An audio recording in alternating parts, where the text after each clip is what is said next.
मुहाने पर Iran America.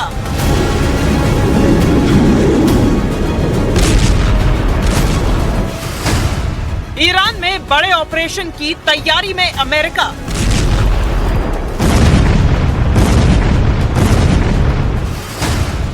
Iran की अमेरिका को लास्ट वार्निंग।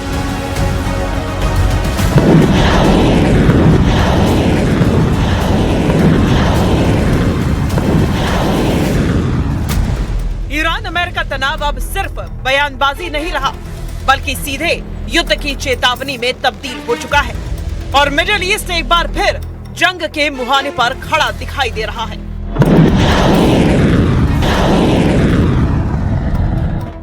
दोनों देशों के बीच अब तक जारी जुबानी जंग अब खुली धमकियों में बदल चुकी है। ईरान ने साफ चेतावनी दी है कि अगर अमेरिका ने कोई भी आक्रामक कदम उठाया तो जवाब बेहद सख्त होगा। वहीं अमेरिका ने भी पलटवार करते हुए कहा है कि राष्ट्रपति के लिए सभी विकल्प खुले हैं। निर्णायक जवाब के लिए तैयार ईरान। उधर संयुक्त राष्ट्र सुरक्षा परिषद में ईरान ने भी अमेरिका को फिर से धमकी दी है। ईरान ने कहा कि अगर हमला हुआ तो जवाब अंतर्राष्ट्रीय कानून के तहत दिया जाएगा। Iran seeks neither escalation nor confrontation.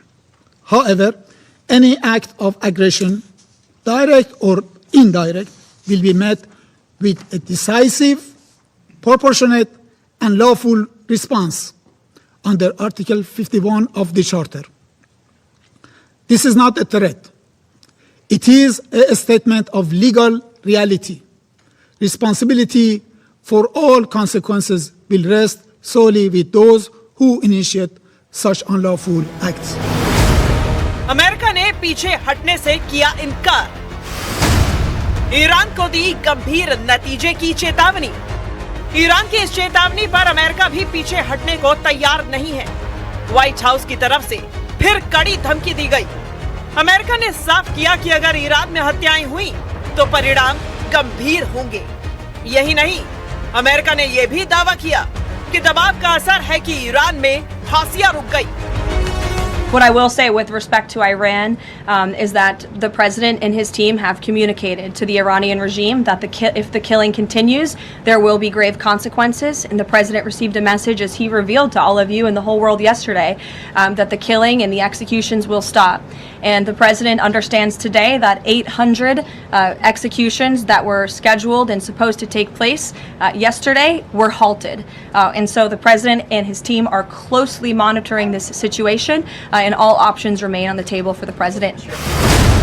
Iran के निशाने पर अमेरिकी एयरबेस।